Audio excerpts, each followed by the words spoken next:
Today's show is brought to you by the print issue of Press Box. These are the last couple of days. Coming soon, a new print issue of Press Box, which will feature on the cover Kevin Brown, Orioles play-by-play voice, will be on the cover that's of the the answer. new. Kevin Brown. That's the one that Yeah. you've gotten so excited about over the years. No, I mean Jon Meoli. He's the one. No, that's he's the one I one. really Good get. answer. I get tickled. Good answer. But go get this one at your Baltimore area Highs Dairy stores for free before it's gone, the print issue of Press Box. It's been probably about a month since the last time we caught up with Jon Meoli here on GCR, and when we did the last time, the Orioles were a mess. And then all of a sudden, the Orioles were good for a minute. We were like, I guess all's well. But you know how this works. Whenever things start to go the other way, we call back our friend Jon Meoli from the Baltimore Banner, and here he is once again with us here on GCR. What's going on, pal? How are you? I'm doing well. I didn't know. I think as far as crises go, this is like a modest one. This is, I agree. Well, you say that, except for I still don't know exactly what to make of the last week with Craig Albernaz and Samuel Basallo and even the unwritten rules garbage from Saturday. Like, I still don't know exactly what to make of all of that and whether any of it actually matters, how much of it is a reflection on Craig Albernaz as a manager. I have not been able to fully wrap my mind around that. Well, brother, you came to the wrong place. I get it. I get it. I mean, it's I have a hard time. I have a hard time. I have obviously had a hard time writing about it because it's really unclear what's happened even still. I think I've had a hard time talking about it because all you can really do is talk about the things that we know happened, which is what people said into various cameras and microphones over the last, week, and those leave a lot of gaps and yes, room for interpretation, but I'm not super interested in like, there's not a lot I can say about things you don't actually know. So it's Yep. it's just very strange and I think that the upshot is going to be that, Samuel Basallo wakes up in the morning and thinks about hitting the ball as hard as he can, as far as he can. And like, I don't think this is going to change that, but like, it kind of strikes me as the first episode where there's like a crack. This team, for better or worse, has been up and down for the better part of 2 months. They've played good baseball. They played bad baseball. They've always been moving in at least the same direction, though. And I think this is you can see, you know, you can see some of the ropes that are tying the dinghies to the tugboat kind of fraying a little. I would, because I read what you wrote about it, John. What you just alluded to, I say this a lot about the Ravens, that it's annoying for we want to know certain answers, and it's annoying for what we do that we don't know certain answers. And I'm not trying to defend certain actions that maybe some organizations take, but there is something to be said for the ability to keep things internal, and that maybe it is a statement that it is not as much of a crisis as we think it could be, as bad as a look as it was. If it was a full-on crisis, you would think that Samuel Basallo's side would maybe want that out there. Like, I don't know how to handle that and say it the right way, but it does suggest to me that perhaps it is, whatever it is that was going on, it is something that the parties involved were all able to work through without making a bigger deal about it. And I think there's absolutely a part of that. And I talked on the Banner Baseball show with my co-host Paul Mancano yesterday. Like, there's also a world where the public part of this and how this played out like diverged from what was actually happening. I think when Craig Albernaz said what he said on Monday and um, about Samuel Basallo just still figuring out like he's gonna be all right. He's got this bone thing. It hurts, but he's not injured. And there's a part where you play through that. I I've been like working through and I breaking my own rules, not talking about hypotheticals, but like I've been wondering if that happens and then independent of that, like other things happened and like we were having one conversation and the Orioles were having a different conversation entirely. Um, and that would make it so that, you know, it wouldn't make this any less confusing or make it any more give any more visibility into what happened, but it just feels like based on what has been said publicly and the lack of information as to what happened beyond that, Mm-hmm. it's very clear that something just doesn't add up. So it's the extent you can find different pieces and try to put them together in different ways. I think there's plenty of opportunity to do so.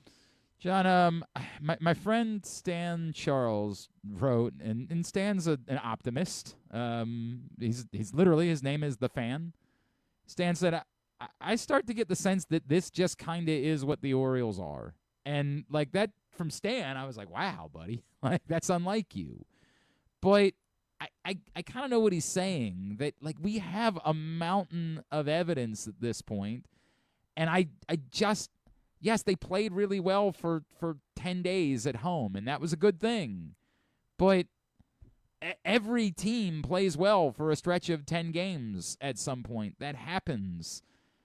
I just like it's fitting that they don't have anyone in the top 2 of All-Star voting. They haven't had anyone who's been consistently very good. Adley Rutschman is the closest that they've had to that, and they've had a bunch of guys who have had moments.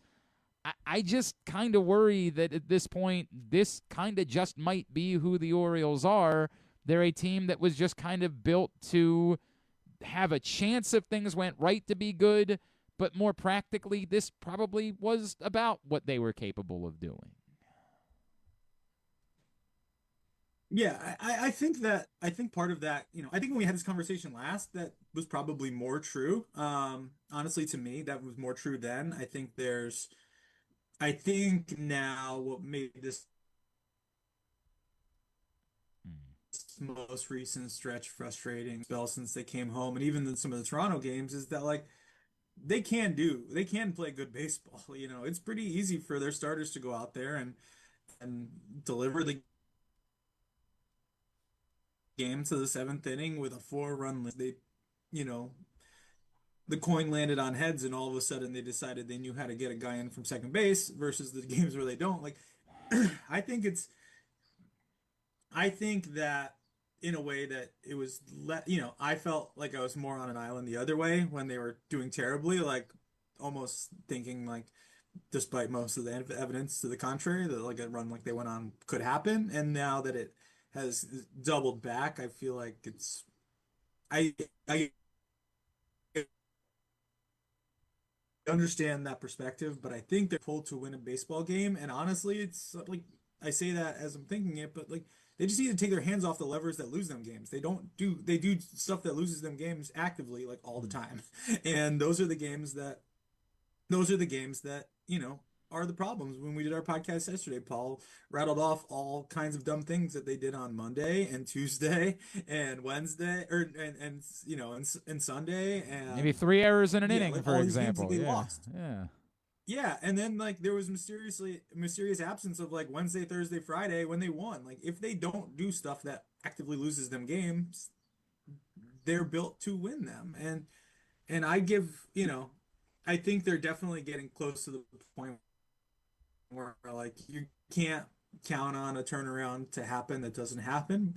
They need to get to 500 and stay above it, but they keep kind of stepping on rakes in their pursuit of doing that. But I don't think they're going to beat those charges of being the team that's up and down until they actually prove that they're not. But I think there's a world where you could look at what they've done over this month and see the guys who are heating up and see the rotation broadly improved and say like, yes, they lost a lot of games early, but this is the team they are now. And I think that's a better team than the one that we saw in April. Jon Meoli, Baltimore Banner, with us here on GCR. John, let me cover a couple of things. The first to me is broad. Part of what I'm coming to is I don't think they have as much time. I think a lot of people would still point out like, hey, there's still better than a half a season remaining. I think the Orioles, like, if being in the hunt for the third wild card spot at the end of the year is not where the 2026 Orioles are supposed to be, and moving the goalposts back because of failures doesn't work. I think that they were supposed to be contending for something real, and I don't think this team is constituted can do that, and it would require them being bold at the deadline to be able to do that. But to be bold at the deadline, you've got to be in a position where you can justify being bold at the deadline. And so I'm in this weird spot where like I feel like the next 30 games are kind of imperative that they go on a serious hot streak, because I don't Like I think you have to get another top line starter. You have to do if you're going to do anything of relevance.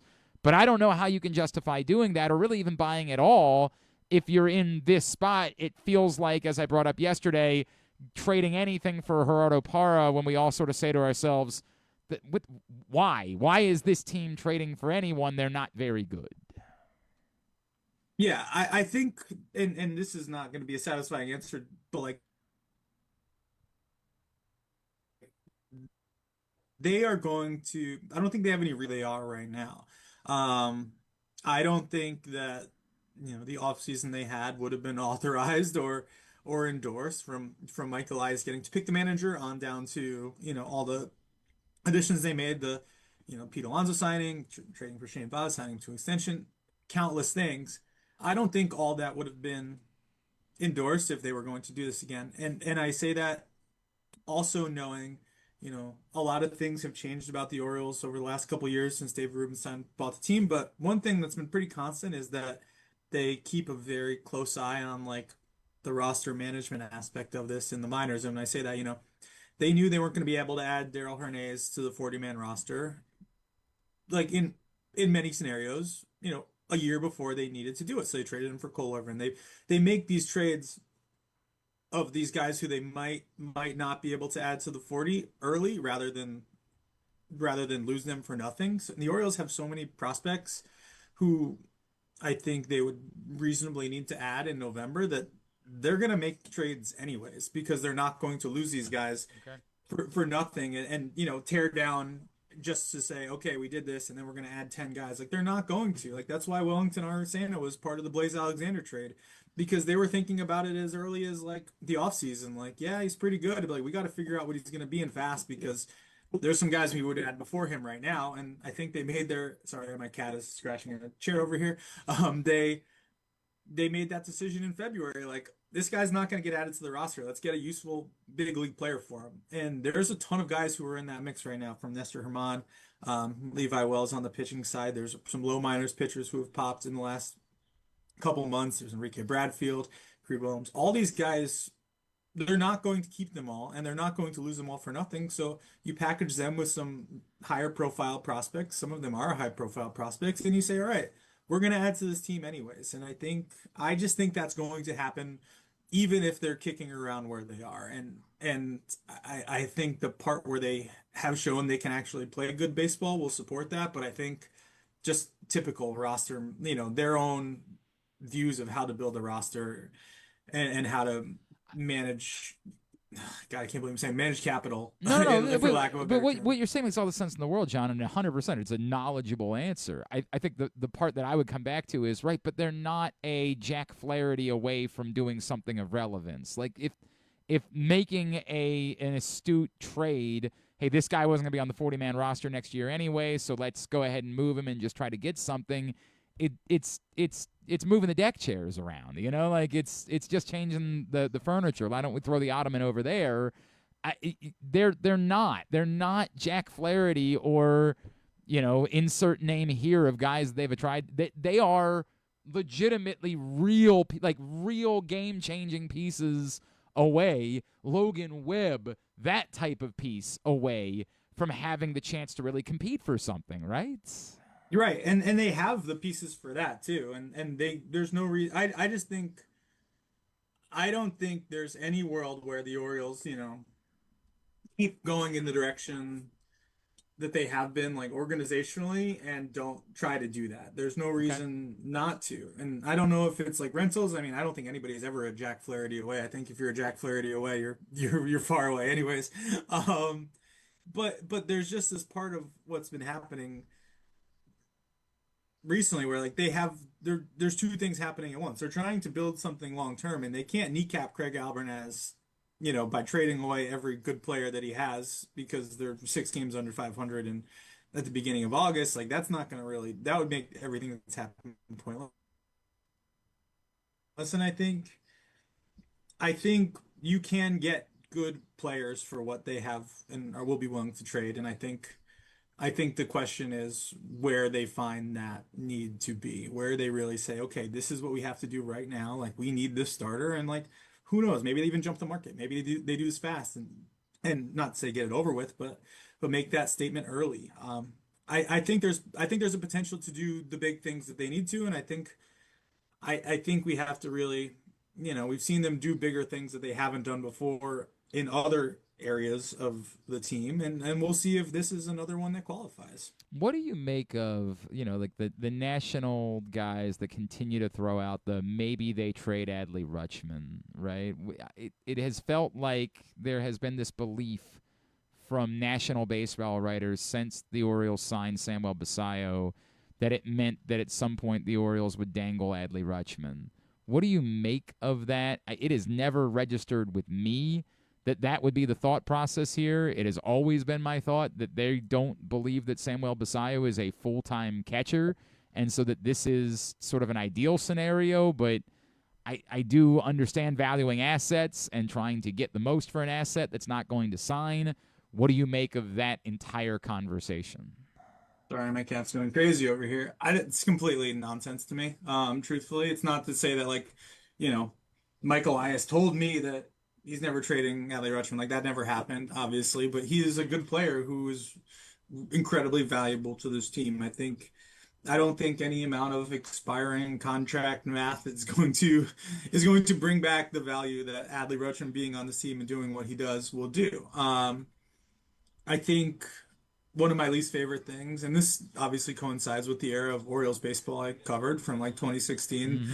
through now, is there's just like this idea that well, it's the Orioles and like this guy's going to be a free agent at some point. They have to trade him.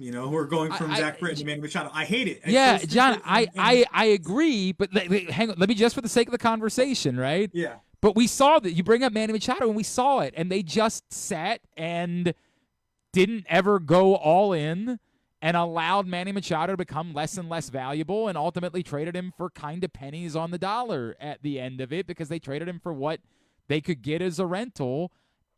Maybe to your point, they are willing to do the all-in types of things that would be needed to do, but we're finally at the point where you're going into the last year that you have control of Adley Rutschman. You can't be trading him for Yusniel Diaz this time next year. Like, should that conversation be happening at all? I guess if you're talking about, the prudent long-term roster management that, I've referenced and they always reference, yes, you have that conversation, but I don't know that I don't know that the answer to that can be yes in any Yeah. reasonable world where, the Orioles are trying to win in the next 2 years. Um, I don't I was I don't think in the same ways that a decade ago the Orioles were fooling themselves, they are now. You could say that they are fooling themselves about this now.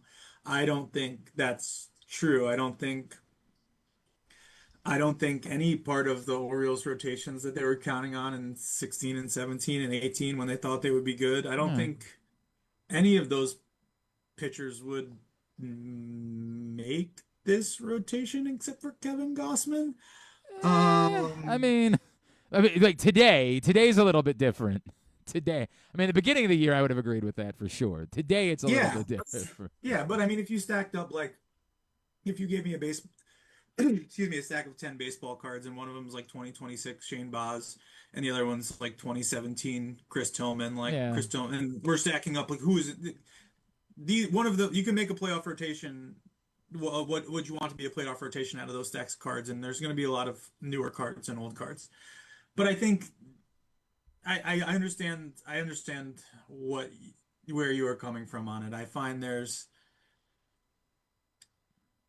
I think this is kind of the slippery slope that we kind of like treaded on last time. Like if we're gonna talk about any of this stuff, then let's talk about everything and like let's That's just like blow the whole thing 100%. up. And I don't Right. think I certainly haven't had those thoughts yet. And you know what's funny, John? I'm with you. I'm still not at the today. You're not at the blow things up stage, but there is that part of me. I don't. This is a delicate conversation. I don't want that to be the answer, but if their answer is we're just going to continue, when you say they do things differently, Pete Alonso definitely is an example of that, right? But how many examples of that are there? Because I still don't think that they have committed to, we are willing to spend what it takes to have legitimate pitchers at the top of the rotation, and they're not coming. Like, there's better pitching prospects than there have been, but not that. And so we're talking about 2027. If you're not going to do that, is there a practical world in which you believe you can actually compete for a World Series? And if not, why are you allowing Adley Rutschman's value for the fun of maybe being in a wild card series? Like, I hate that I don't want to have this conversation, but I do think it has to be had because of it. And I'm certainly hoping that they're going to change their thought process. It's the pitching part of it that I can't get around on. They didn't draft the pitchers because it's too volatile. They don't want to spend money for the top pitchers on the market because it's too volatile. And then you end up in a situation like this where maybe Kyle Bradish couldn't actually be counted on to be a full season ace because he had pitched 70 total innings over the course of the last 2 seasons, and you were expecting entirely too much of him going into the year. Yeah, yeah. I mean, I think I think that you saw. I mean, Kyle Bradish is more like execution than like how much he pitched to me at this point. In terms of like, I think he's basically the same pitcher. It's just not as fine. All that stuff is valid, and I think one of the challenging things that I've had to like that's kind of in my working theory over the last few years is that it feels like in the same way that like the Astros won with the guys they drafted offensively, and then they won again in the second wave because they had just like a really good homegrown rotation, and they still had some expensive guys too. I think that process is still, they're not going to, it's just still not aligned in terms of like what's going on the homegrown side versus um what's going on the big league side.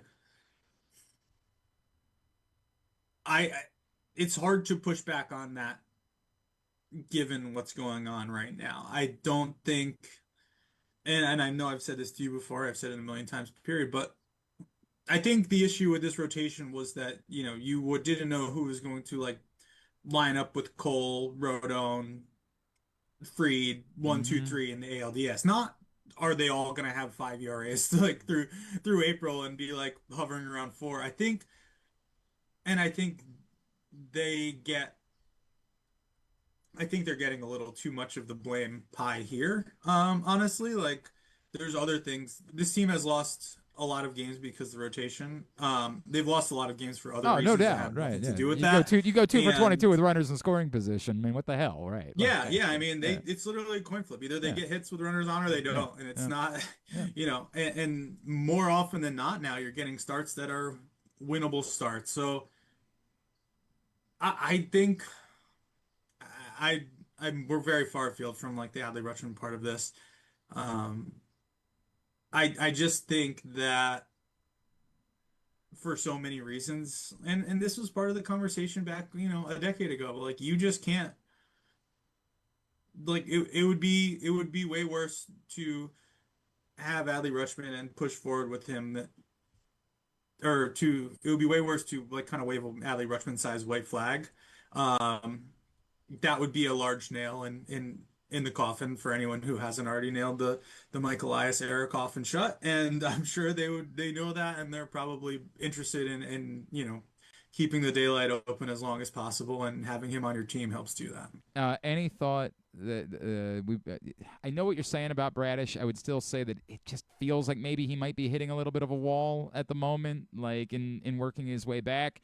They clearly wanted to go 6-man to begin the year. We know Trey Gibson is just holding Dean Kramer's spot at the moment until Kramer comes back. But after what you saw from Tyler Wells last week, is there any thought at all that maybe at this point they should reconsider Tyler Wells in the rotation? Yeah, I would certainly think about it if they could. I think that's taking from an area of the team that's also not a I strength, get to it. say the I get it. least. Not to say that he's been contributing to it being He better definitely than has it should not been a be. leverage arm, and that was the thing that I thought was that my interest in Tyler Wells was not as a long man. It was I think that he could be a difference maker as a leverage arm, and he has not been that whatsoever. Yeah, and even when he was a reliever before, his Rule 5 year, like there were some good moments, but there was also a lot of moments like we've seen this year. Like it was a risk to move into the rotation, but I think that was what was best for him. Is there a thought to that? I would say so. On the Kyle Bradish thing to answer to just keep like talking. I'm very surprised with how that's gone this year. Like, if he wasn't going to start opening day, it didn't really make a lot of sense to me why he didn't just like line up as the fifth starter and just like start the clock 5 days later and Mm, like push it back and push it mm. back. I mean, he started the second game of the season. They've been acting as if, and it might actually be true. I don't know, like conceptually, I don't know if it's scientifically or physically true, but they're just acting like he's just going to go Yeah, he's got 200 and innings in pitch. him, no problem. Right.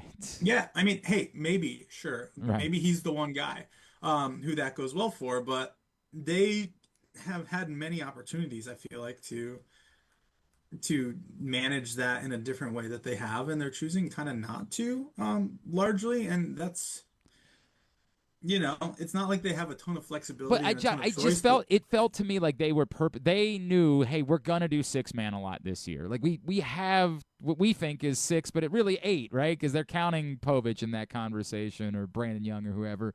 It has felt like necessity has been part of that. That like they wanted to do six man. They don't have five starters at the moment. I mean, Trey Gibson's not even a triple A starter, right? Like this is not to say he might not be a guy at some point.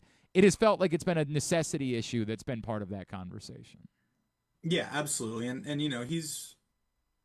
he's acquitted himself well most of the time, and there's certainly no reason to believe that he should be in this rotation like long term just based on where he is developmentally, let alone like results wise. It's but that this is the type of thing that you have to do when things go badly like this. I think they're anxiously awaiting the return of Dean Kramer as I am a Dean Kramer guy, and then you can kind of hopefully bank on having one more of those like, hey, we could probably win this game because we're not gonna like be losing by 7 runs in the second inning starts. And that's what this team needs. And they just also need to give themselves a chance to keep it going. And I don't know, this is gonna be an interesting road trip to see how that goes.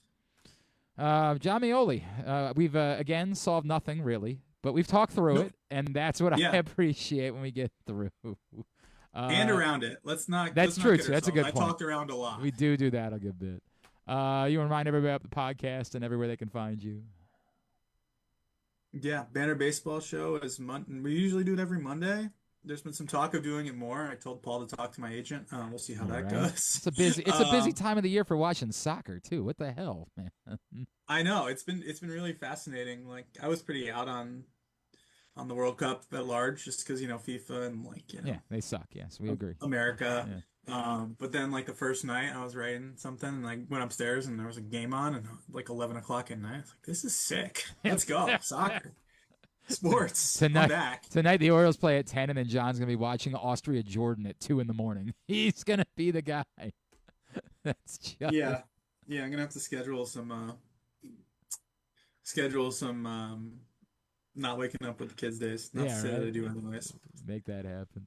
Love you, brother. Appreciate you. All right, Thanks for love doing you it. too. Talk Talk soon. soon. Thank you. Jon Meoli with us here, GCR.